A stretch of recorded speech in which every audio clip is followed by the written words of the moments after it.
Welcome to JP news. Tirupati జిల్లా Sullurpeta municipality పరిధిలో TDP కార్యాలయంలో జరిగిన మీడియా సమావేశంలో ముఖ్య అతిథిగా హాజరైన ఎమ్మెల్యే నిలవెల విజయశ్రీ మాట్లాడుతూ ఈ రోజు మన ఆంధ్రప్రదేశ్ రాష్ట్రానికి ఒక చారిత్రక దినంగా నిలిచిపోతుందని తెలిపారు.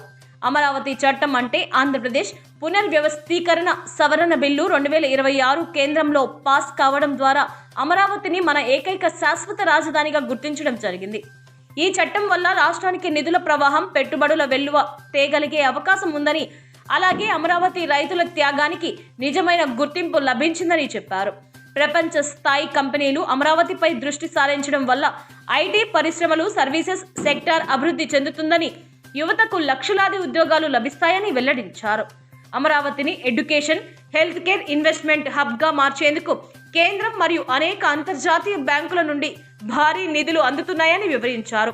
అమరావతి కేవలం ఒక కలగా కాకుండా ఇప్పుడు కళ్ళ ముందు కనిపిస్తున్న నిజంగా మారిందని అభిప్రాయపడ్డారు. అందరికీ నమస్కారం. ఈ రోజు ఆంధ్ర రాష్ట్ర ప్రజలందరికీ కూడా ఒక శుభదినం. మనం ఎప్పటి నుంచో ఎదురు చూస్తున్న మన రాజధాని అమరావతిగా చట్టబద్ధీకరణ చేసినందుకు ముందుగా మన ముఖ్యమంత్రి వర్యులు శ్రీ నారా చంద్రబాబు నాయుడు గారికి, ఉప ముఖ్యమంత్రి వర్యులు పవన్ కళ్యాణ్ గారికి, అలాగే ప్రధాని మోదీ గారికి ప్రత్యేక అభినందనలు, ధన్యవాదాలు తెలియజేస్తున్నాను.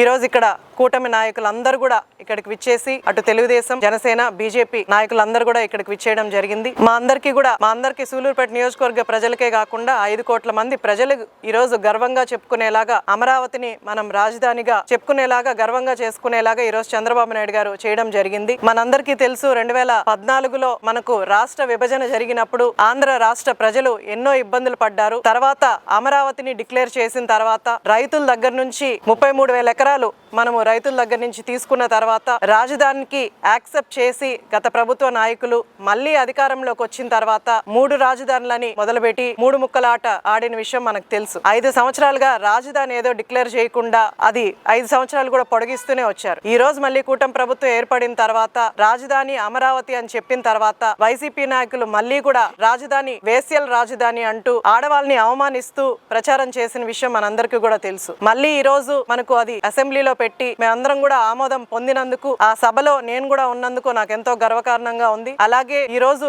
లోక్సభలో అలాగే రాజ్యసభలో కూడా ఆమోదం పొందినందుకు 50 పార్టీల వరకు దీనికి ఆమోదం పెడితే వైసీపీ నాయకులు మాత్రం, ఆంధ్ర రాష్ట్ర ప్రజల చేత ఎన్నుకోబడిన వైసీపీ నాయకులు మాత్రం దీని నుంచి వాకౌట్ చేయడం ఎంత దురదృష్టకరం. ఎందుకంటే అవతల రాష్ట్రం వాళ్ళు రాజధాని, ఆంధ్ర రాష్ట్రానికి రాజధాని ఏది అంటే చెప్పుకునే స్థితిలో ఆంధ్ర రాష్ట్ర ప్రజలు గతంలో లేని విషయం మనందరికీ కూడా తెలుసు. ఈ రోజు ఆంధ్ర రాష్ట్రానికి ఒక రాజధానిని ఏర్పాటు చేసి, అమరావతిని ఏర్పాటు చేసి, ఈ రోజు అంటే కంపెనీలు కూడా, పరిశ్రమలు కూడా మనకు రాజధాని ఏదో తెలిస్తే డెవలప్మెంట్ చేయడానికి, పరిశ్రమలు రావడానికి వాళ్ళకు కూడా కొంత ధైర్యం వస్తుంది. ఈ రోజు అదేమీ లేకుండా వచ్చిన పరిశ్రమలు కూడా వెనక్కి పంపేసిన పరిస్థితులు మనం చూసాం. ఈ రోజు రాజధాని డిక్లేర్ చేసిన తర్వాత ఎంతో మందికి భరోసా కలిగింది, ఆంధ్ర రాష్ట్ర ప్రజలకి భరోసా కలిగింది. మళ్ళీ కూడా ప్రెస్ ముందుకు వచ్చి మావిగా నన్ను తీసుకొచ్చి, అంటే ఈ రోజు మనం అటు విజయవాడ ఇటు గుంటూరు మధ్యలోనే మనం అమరావతిని ఏర్పాటు చేస్తున్నాం. గతంలో మనము ఉమ్మడి రాష్ట్రంలో ఉన్నప్పుడు, హైదరాబాద్ కూడా చిన్నగా ఉన్నప్పుడు దాన్ని డెవలప్ చేయడానికి ఈ రోజు ఎన్నో ఎకరాలు, ఎన్నో పరిశ్రమలు, రాజధాని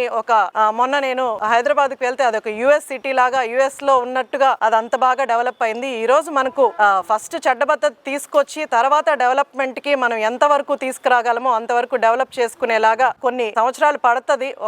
ఏదైనా ఒక పని అనుకున్నప్పుడు కొన్ని సంవత్సరాలు పడుతుంది. మధ్యలోనే అసలు స్టార్టింగ్ లోనే వీళ్ళు యాక్సెప్ట్ చేయకుండా దాన్ని కూడా పాలిటిక్స్ చేసుకుంటూ ఏదో మావిగన్ అంటే ఏదో ఆయన కొత్తగా సృష్టించినట్టు దాన్ని తీసుకొచ్చి ప్రజల్లోకి ప్లాన్ బి అన్నట్టు ప్రజల్లోకి తీసుకొచ్చి తెలివైనోడు ఆలోచిస్తున్నాడు అన్నది ప్రజల్లోకి తీసుకురావడానికి ప్రయత్నిస్తున్నారు. కానీ ఆంధ్ర రాష్ట్ర ప్రజలు 5 కోట్ల మంది కూడా ఈ అమరావతి రాజధానిగా యాక్సెప్ట్ చేసినందుకు, అలాగే మనకు ఆంధ్ర రాష్ట్ర ప్రజలు గర్వంగా చెప్పుకునేలాగా ఈ రోజు రాజధాని వచ్చినందుకు మా నియోజకవర్గ ప్రజలందరూ కూడా ఆమోదం తెలుపుతున్నారు. చంద్రబాబు నాయుడు గారు తీసుకున్న నిర్ణయాన్ని మేమందరం కూడా స్వీకరిస్తున్నాం. ఇంకా రాజధాని త్వరలోనే మనకు అభివృద్ధి పనులు కూడా ఊపందుకుంటాయి.